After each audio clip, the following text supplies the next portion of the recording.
I made a few quick signs for an artist displaying her wares at a local Renaissance fair. Instead of just engraving the signs like normal, I decided to paint fill them so the designs would really stand out. And for fun, I did the paint filling in two different ways.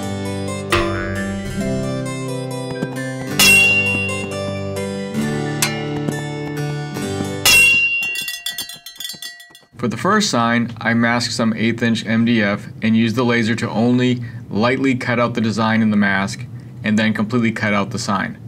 This entire process took only a few minutes. You'll want to keep that in mind when we get to the second sign. The mask was peeled away from the design to reveal the MDF underneath. This created what we like to call a temporary stencil.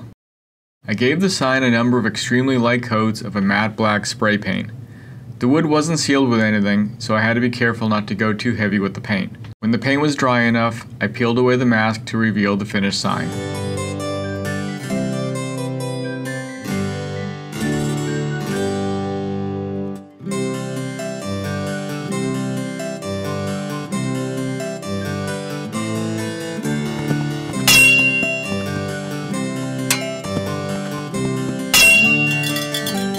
For the second sign, I masked another piece of 1/8" MDF. Since there was more detail in the design, there would have been a little more peeling work going the temporary stencil route like the last sign.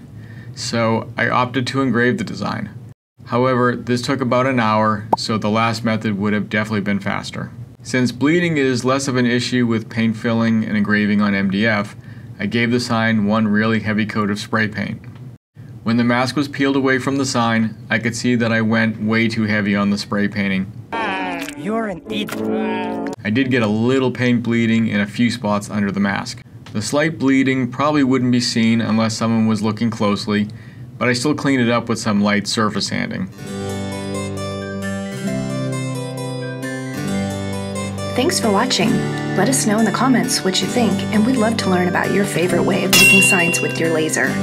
Don't forget to like, subscribe, and click the bell to get notified of future projects. We have more videos coming soon. Stay tuned.